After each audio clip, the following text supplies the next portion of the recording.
What is going on, guys? It's Burgas here and welcome to another Call of Dragon video. Today we're going to talk about the Dead Troops or Call of Dragon Dead Troop Guide and how players are losing recovery value at the end of the day. I'm going to go over what kind of injury one troop can receive, what is permanent, what is not permanent, what is happening when your legion come back from the battlefield. I'm going to show you our reports. How you can get some of your troops, the dead troops, all the things are going to be presented. So I can say this is a full Call of Dragons dead troop guide or troop guide at the end of the day. So Call of Dragon dead troop mechanics are one of the most misunderstood systems in Call of Dragons gameplay, and many players are accidentally turning recoverable losses into permanent damage because they panic during the KVK and season transitions. So one of the things that you're going to see right now is I'm on the Ossuary or something like this. I'm not so sure I pronounce it right, but here you're going to see now how you can see that is obviously when you go over the season. Now we're at the beginning of our season, so I'm not having any kind of deaths, and you can go from here and you're going to see Ossuary. Now Great Dragon, you walls limit the star, blah blah blah blah blah blah, dead units. This is the total dead units you're going to have through the season. This is going to be revivable units. You're going to have proportion revived. This like 30%. It's going to be always 30%.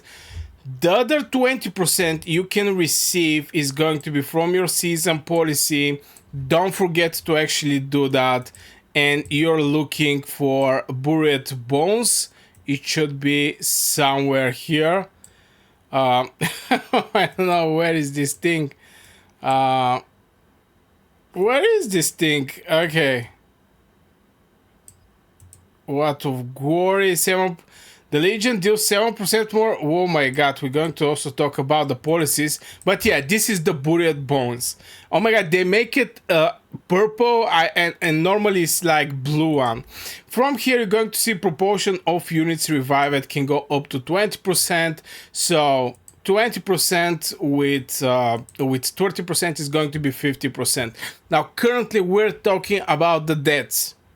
And from there, units revived, this is going to be the number you're going to revive from this 50% if you have your policy maxed. Now, returned units, this is something other, and this is the Gorus return event. I don't know if we can actually see my big head. I'm going to remove myself for a second.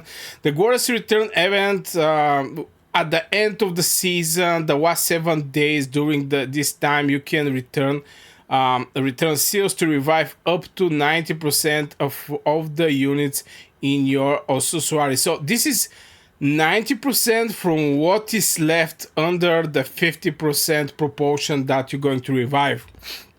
So it's going to be pretty solid percentage. Now here is the thing, here is the trap that I see many players are falling behind. Now let's say you have 100k, just to make the simple math behind, okay? You have like 100k deaths. 50% is 500k. Okay, so you have 100k, 50% is 50k. So 50k is still left that's not revived. From this 50k, you have 90% that is going to get revived. So that means 45k is going to revive it, and you're going to be left with 5k that is going to be a dead. Now I want to point out that in the Gorus return, you have to buy them with the gems, but to be fair, it's cheap. Okay, I get like over 1 million deaths. It's cheap. It's not that expensive at the end of the day. Now, what is the problem here? It strongly depends when you receive this dead unit, and I'm huge supporter of non-dead. Oh my god, I should actually start doing this thing. I'm huge supporter of non-dead not that first one or two zones. Now here, obviously, around the sculpture at the gate 1, in my case, your gate 1 can be completely different zone, a whole zone. But yeah, here, no issue, okay? Here is basically no issue. This is the other one. But when the gate 2 open, we're going to jump here.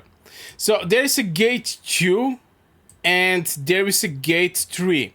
Now gate 3, there is like 2 zones. This is one of the zones. This is the second zone. Here is the Necro Giant. Here is the Hydra.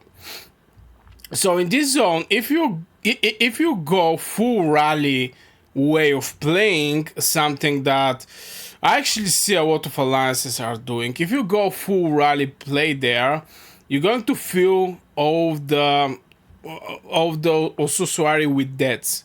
What is the problem? The problem is not that you're going to lose a lot of troops. The problem come after this, let's say, zone 2. This is the biggest issue. People don't understand that.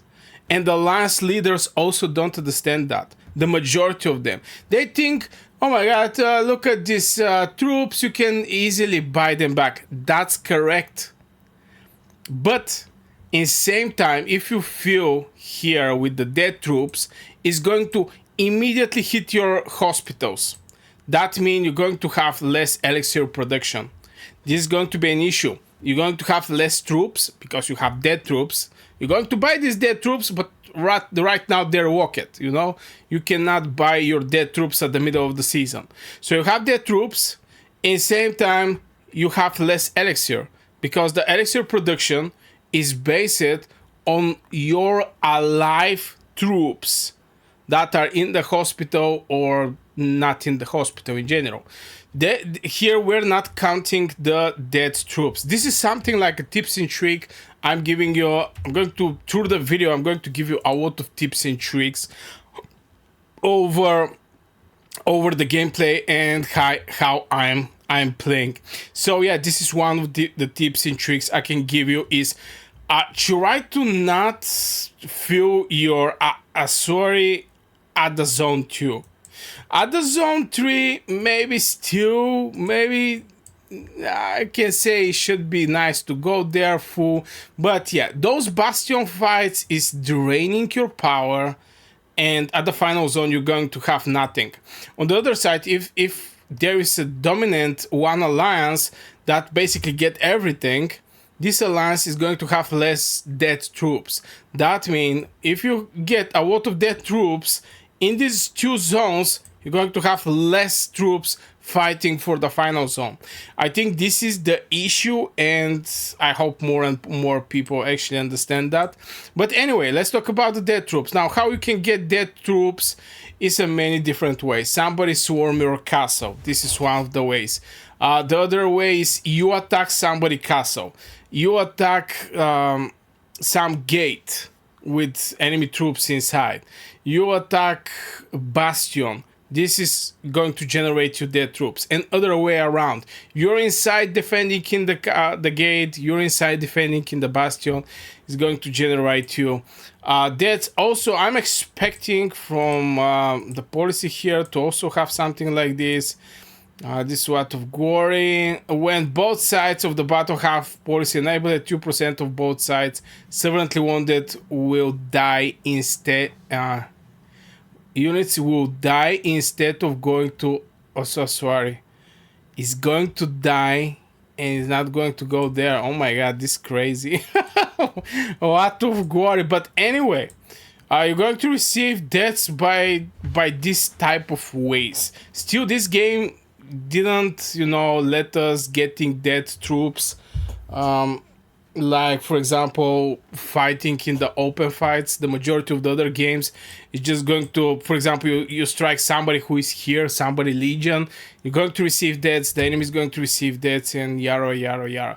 But yeah, let's talk about the players. Most players panic for a wrong reason. Most players think every dead troop is permanently gone. Now, where is permanently gone? Is when there is no this thing here. At the end of the season, you know, you're going to have like 7 days to buy those troops back. But when you're not in KVK, everything that die is dead. From what I know, I have never experienced that. I have never seen somebody experience that. But imagine your alliance don't like you. and the KVK finish, and you go back to the home kingdom, and they decide to swarm or rally or whatever. It's permanent dead troops right there if you don't have this Ossuary at the end of the day. So yeah, be careful with those things. Now, since we already talked about the deaths, now let's talk about the wounded, because wounded and dead troops are not the same. Many players still confuse wounded troops with actual dead troops. I'm going to share with you right now some PvP reports that I have from some fights, I think in Battle of Abyss. But anyway, I'm going to go against this bad boy here, or bad girl. This is Gorus and Skull. So as you can see from the fight, I have lightly wounded. This is going to reduce the number of your legion, but it's not going to be going in hospital. So I have severely wounded. This is what is going in the hospital. I have lightly wounded that is going to be restored the moment I enter in my castle. You know, you're fighting, you have like 300k and like 50k go in the hospital. The other 250 are in form of lightly wounded when your legion become a ghost. This is what is happening. That's why the number here is high, and obviously here you see that how much is remaining. So in this fight here, I get 10k less troops in form of legion, and I can say it's actually 12k, because this number, severely wounded with lightly wounded, is the number how much is reduced my legion after this fight. And on the enemy side is having like 30k is reduced the legion. 4.7 is going to be severely wounded, that is going to go in the enemy hospital, and 25k is going to be the reduced the number of the legion. One of the things that I can say is with healing pet, healing heroes, and all this type of things that is healing your legion, you're actually healing the lightly wounded troops. So this 10k, if something come and heal me for 5k, my legion is going to get boosted with 5k. So if it's like 100k, it's going to go to 105k, since I already lose like 10k. But the thing is, this cannot heal the severely wounded, and this is something that a lot of people mistake. That is, they're getting some healing pets, some healing artifacts, some of the heroes are doing some healing spells, and they think that they're going to have less in the hospital. They see some good reports with the merits, but in the same time, nobody's talking about how much severely wounded you're getting, because the moment you heal this lightly wounded, they're entering in your legion, and they can be transformed in the severely wounded. So here the number you're going to see that the more healing you're having, the bigger the number here is going to be in form of severely wounded. On the other side, there is a plus here, because the more time your legion is full, something that you can actually achieve with this healing, the more damage you're doing to the enemy. This is very important that I want to say. That's why I built with Sand Lizard, Tier Fireborn artifact, Musiang, for example, or other heroes that is having some kind of healing. That's why they actually make pretty nice merits reports, but at the end of the day, when you see what they're doing, you're going to see that severely wounded is increased by some percentage here. And this is the cost at the end of the day. But yeah, you have to separate wounded and deaths. They are basically not the same. Now, the home realm deaths are the real account killer. Home realm troops that punish accounts much harder long term. Many players still fight recklessly inside the home kingdom territory, and I think I already mentioned that, but this is going to be the biggest mistake, if I can say it like this, for accounts, because there is no way you can actually resurrect these troops at the end of the day. You have to use some speed ups.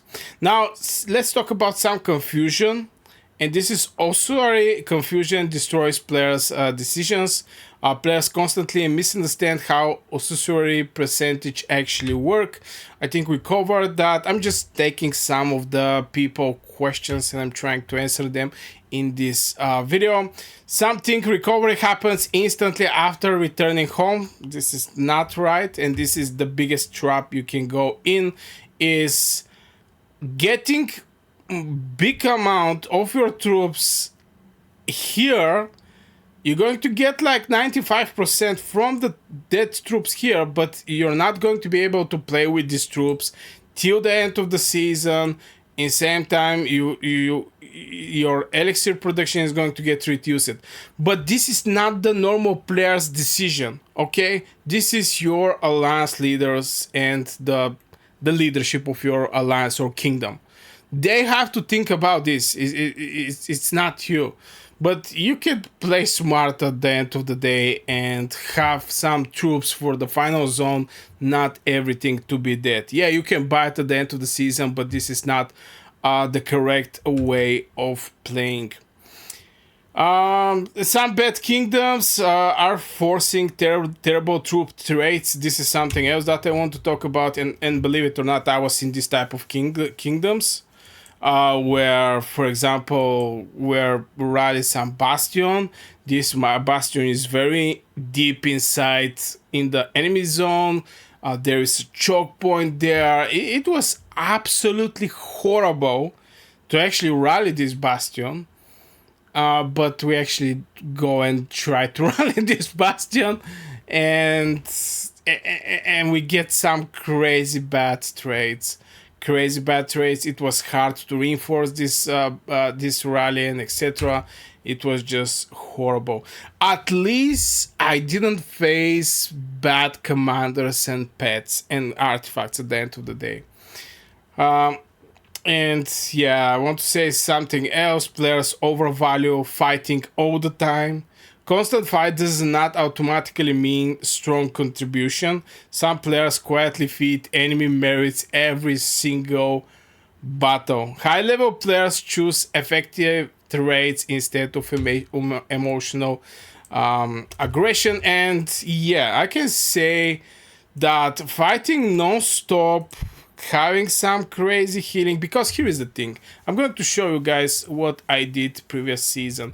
Even though that I'm not so happy with my performance with the previous season, this is what I did. Yeah, I did some healing. It was not some crazy amount of healing, but at the end of the day, I was using the most efficient way my free healing, and this is very important. You need to have this free healing.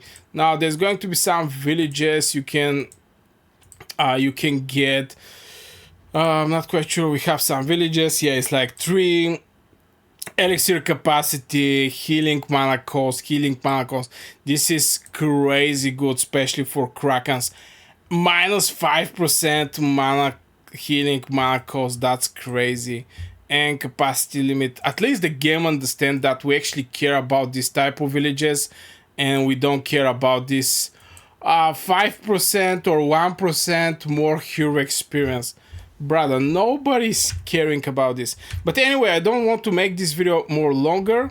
Just want to open the topic about the dead troops, and this is something like a guide here. Don't forget to hit one like and subscribe. Here I'm going to put one other video, you can go and check it out. If you want directly to support my channel, you can become a member. You're going to have early access to my videos. Also, there's going to be streams only for members. Soon I'm planning to, do some streams also for the fights. So yeah, wish you a great day and see you in that video. Go check it out, this video. Thank you very much, and bye-bye.